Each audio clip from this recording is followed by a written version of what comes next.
नमस्कार. श्री निसर्गदत्त महाराज एक चिंतन संकलन. श्री निसर्गदत्त महाराज एक चिंतन संकलन भाग 115. भाग 115.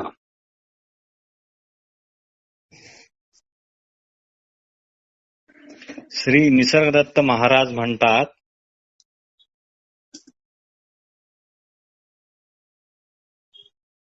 मन हे चंचल आहे. मन हे चंचल आहे हे कळणे कशामुळे शक्य होते हे शोधा. यामागे स्थिर अशी पार्श्वभूमी निश्चित आहे की काय हे पण तपासा. यामागे स्थिर अशी पार्श्वभूमी असल्याशिवाय मन हे चंचल आहे असे आपण म्हणू शकणार नाही.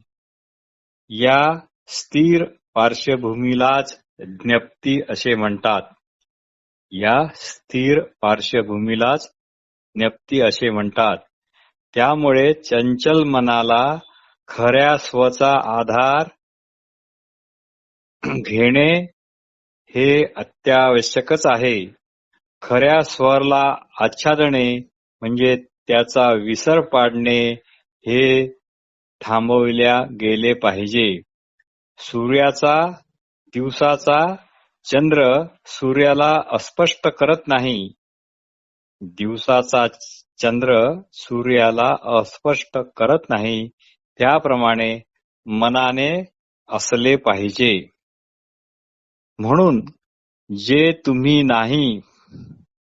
म्हणून जे तुम्ही नाही त्याकडे लक्ष देऊ नका.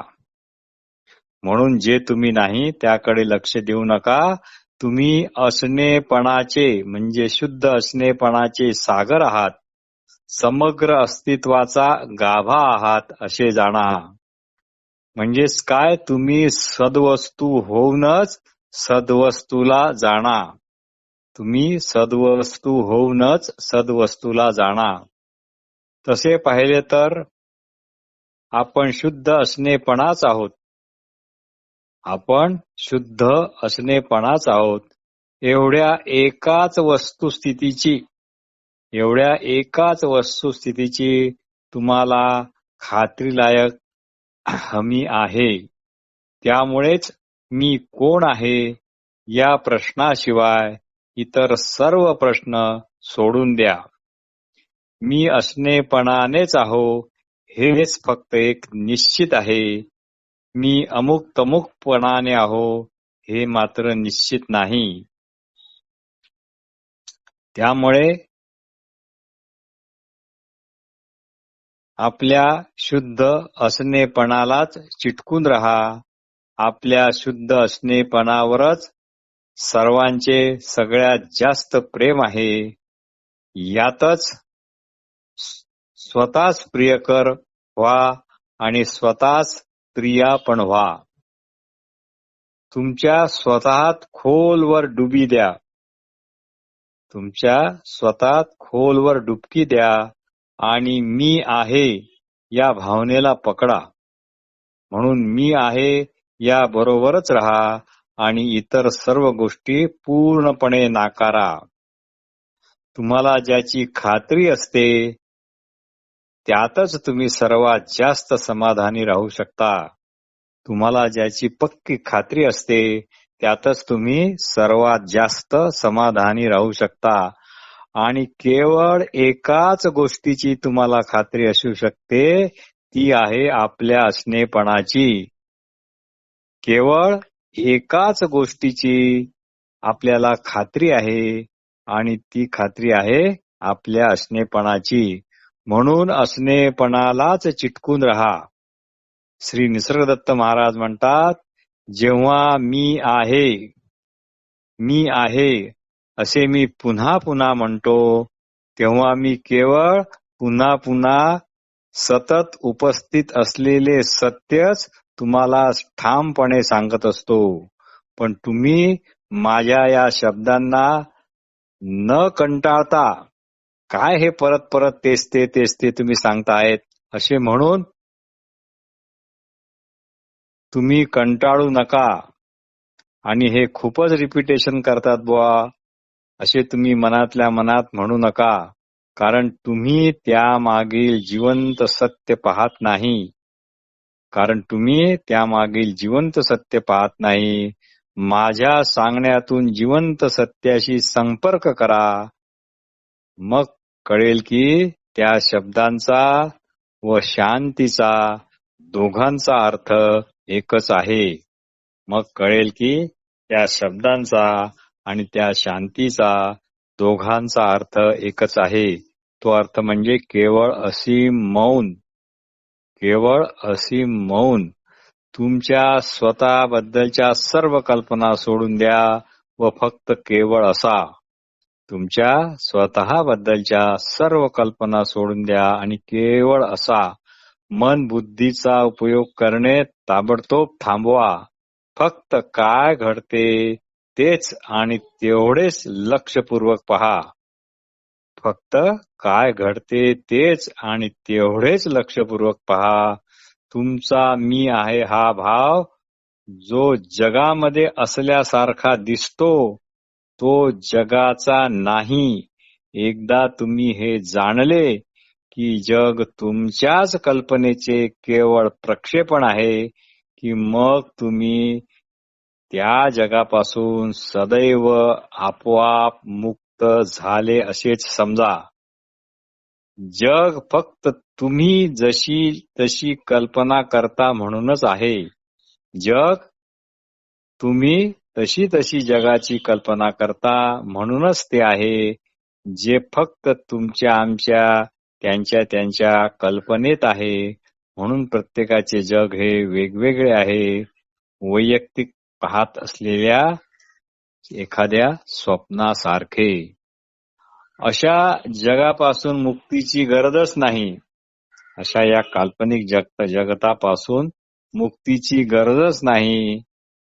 सध्या तुमचा मी आहे हा शुद्ध असणेपणाचा भाव. सध्या तुमचा मी आहे हा शुद्धपणाचा भाव अनुभवाबरोबर मिसळला गेला आहे. याची अनुभवाबरोबर सरमिसळ झाली आहे. त्यामुळे व्यर्थ अजून गुंतागुंत वाढली आहे. या तथाकथित अनुभवाच्या गुंतागुंतीतून तुम्ही त्या शुद्ध असणेपणाच्या भावाला वेगळे केले पाहिजे. एकदा का तुम्ही तुमच्या शुद्ध असण्याला किंवा मी आहे या भावाला अनुभवापासून वेगळे ओळखायला शिकला की मग तुमची नामरूपाच्या मुळे होणारी दिशाभूल टळेल आणि मग तुमची नामरूपाच्या मुळे होणारी दिशाभूल टळेल. सत्याचा, देवाचा, ईश्वराचा, परमात्म्याचा शोध हा वस्तुतः स्वचाच शोध आहे. जेव्हा एक सापडतो तेव्हा सर्वच सापडतात. मी असा आहे, मी तसा आहे अशा उपाधींनी किंवा अशा चिकट्याव्यांनी मलिन होण्यापूर्वीच्या शुद्ध असणेपणाच्या जाणीवेपर्यंत तुम्ही मागे मागे जा. तुम्ही असे मागे मागे जर जात राहिले तर साधारण 3-4 वर्षाचे तुम्ही जेव्हा होता तेव्हा तुम्ही तुमच्या शुद्ध असणेपणातच होता. तेव्हा तुम्ही तुमच्या मूळच्या शुद्ध असणेपणातच होता हे तुमच्या लक्षात येईल व पुढे जसे जसे तुमचे वय वाढत गेले तसा तसा मी अमुका मी तमका हा चिटकावा सुद्धा वाढत गेला आणि मलिनता सुद्धा वाढत गेली. या अशा खोट्या तादात्म्यांच्या ओळखीचा भार तुमच्या डोक्यावरचे व्यर्थ असे ओझेच होऊन बसला आहे. म्हणून काहीही घडो किंवा काहीही न घडो, तुम्ही केवळ तुमचे लक्ष त्या घडणाऱ्या किंवा न घडणाऱ्या पासून हटवा व मी आहे यातच स्थिर व्हा. बस हे इतकेच करणे एखाद्या अमृत वल्लीसारखे काम करते. श्री निसर्गदत्त महाराज म्हणतात, याचमुळे मी केवळ 3 वर्षातच माझा स्वतःचा सत्य स्वभाव ओळखला. यामुळे मी केवळ 3 वर्षातच माझ्या स्वतःचा सत्य स्वभाव ओळखला. मी इतर कुठल्याही विशिष्ट प्राणायामाचा यासाठी काहीही अभ्यास केला नाही किंवा कोणतेही मोठे आध्यात्मिक ग्रंथ यांचा पण अभ्यास केला नाही. न कधी मी ते वाचले. फक्त स्तब्धपणे स्वतःकडे पाहणे एवढेच मला पुरेसे होते. ज्या दरवाजाने तुम्हाला बंद केले आहे तोच दरवाजा तुम्हाला बाहेर देखील घेऊन जाईल. ज्या दरवाजाने तुम्हाला बंद केले आहे तोच दरवाजा तुम्हाला बाहेर देखील घेऊन जाईल. आपल्या शुद्ध असणेपणाला चिटकून राहणे हाच तो दरवाजा आहे. आपल्या शुद्ध असणेपणाला चिटकून राहणे हाच तो दरवाजा आहे. तो उघडेपर्यंत तिथेच थांबा. खरे सांगायचे झाल्यास तो दरवाजा सदैव उघडाच आहे. पण तुम्ही त्या उघड्या दरवाजापाशी अजून पोहोचले नाही, म्हणून तो दरवाजा उघडा असूनही तुमच्यासाठी बंद झाल्यासारखाच आहे. इतकेच काय ते. कसलेही आवेडावे न घेता विनाअट तुम्ही मी आहे या ज्ञानात स्थिर व्हा. मग तुम्ही व्यक्त असलेले केवळ शुद्ध असणेपणच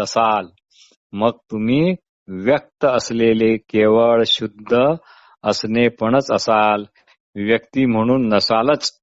केवळ व्यक्त असलेल्या शुद्ध असणेपणाच्या स्थितीत काही करण्याचा किंवा काही न करण्याचा काही प्रश्नच येत नाही. कारण काही करू म्हणणारी किंवा काही न करू म्हणणारी तुम्ही व्यक्ती नाही, तर आता केवळ शुद्ध असणेपणाने केवळ व्यक्त आहात. हे शुद्ध असणेपण तुम्हाला न मागताच आपोआप काहीही न करता मिळाले आहे. तुमचे शुद्ध असणेपण हे अवांछित आहे, म्हणजे तुम्ही त्याची इच्छा केली नाही, म्हणूनच ते सहज आहे, सहज मिळाले आहे. याला वाटलं तर म्हणायचे असल्यास तुम्ही ईश्वर भाव म्हणा. म्हटले काय न म्हटले काय काही फरक पडत नाही. पण तुम्हाला तुमच्या मर्कट रूपाची मात्र खूपच आवड दिसते. फारच आवड दिसते. ते रूप तो मर्कटाकार तुम्ही सोडायला मुळीच तयार नाही. एकदा का तुम्ही जाणले की तुम्ही केवळ शुद्ध असणेपणानेच आहात, मग आता मुक्तीची काहीही गरज नाही. ही केवळ आपण शुद्ध असणेपणानेच आहो हीच जाण म्हणजे स्वतःच मुक्ती आहे. ही जाण आणि मुक्ती ह्या 2 गोष्टी नाहीत. आता इथे खरे म्हणजे सगळे बोलणे संपते. इथे सगळे बोलणे खुंटते आणि पुढची जी काही होईल न होईल ती सगळी बडबड व्यर्थ ठरते. श्री निसर्गदत्त महाराज म्हणतात, जेव्हा तुम्ही सकाळी झोपेतून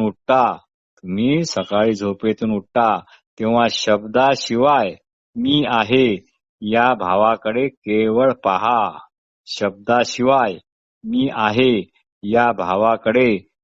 पहा. स्वला जाणणे म्हणजे केवळ बौद्धिक जाणणे नव्हे. तुम्ही तेच असले पाहिजे आणि एक तसूभरही हलले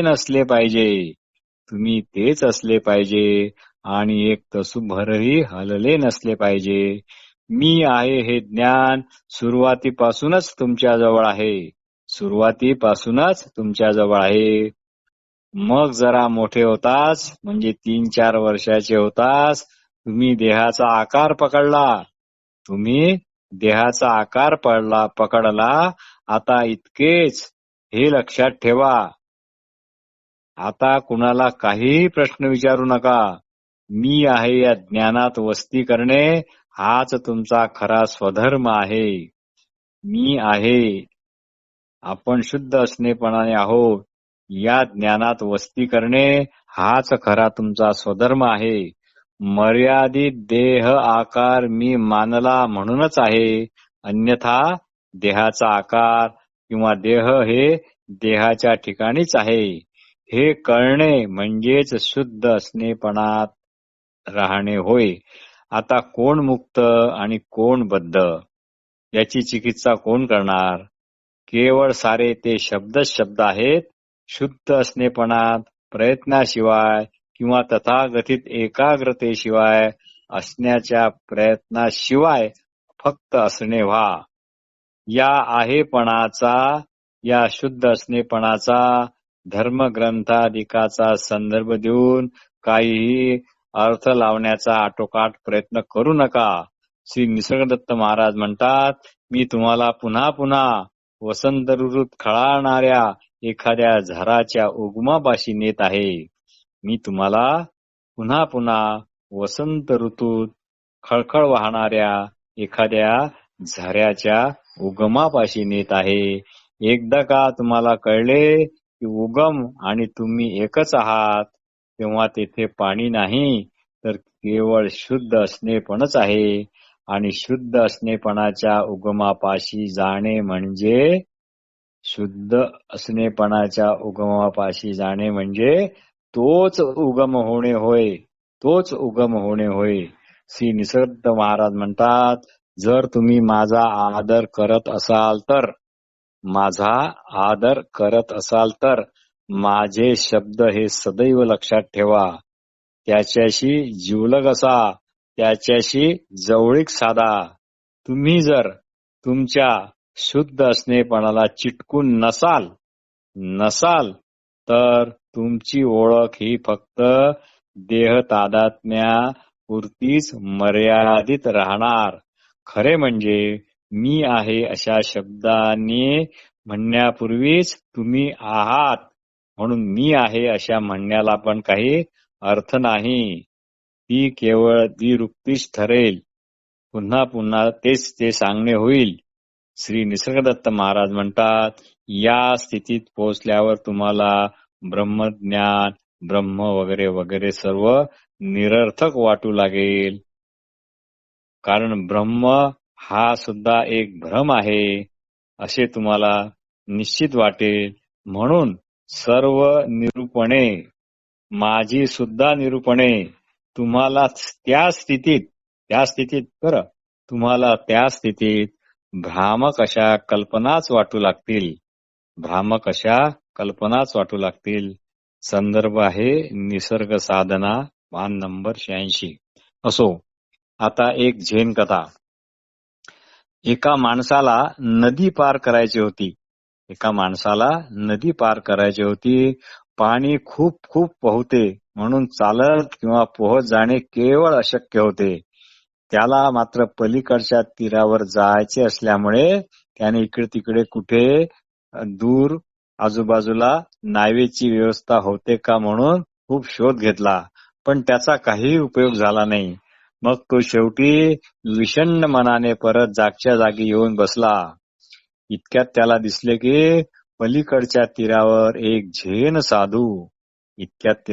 की पलीकडच्या तीरावर एक झेन साधू कावडीने पाणी भरण्यासाठी आला आहे. त्याने एक बादली भरली, दुसरी पण भरली आणि बरोबर खांद्यावरच्या काडीच्या अंतरावर दोन्ही दूर दूर ठेवल्या आणि काडीला त्या दोन्ही बादल्या अडकवून तो ती खांद्यावर घेऊन उचलणार. इतक्यात तो माणूस ओरडला, अहो अहो साधू महाराज, मला पलीकडच्या तीरावर जायचे आहे, काही व्यवस्था होईल काय? झेन साधूने त्याचे बोलणे ऐकले आणि तो ती पाण्याने भरलेली कावड खांद्यावर उचलून मुकाट्याने चालू लागला आणि म्हणाला, अहो असे काय करता, तुम्ही पलीकडच्याच तीरावर आहात ना? नमस्कार. काहीतरी गोष्ट आहे.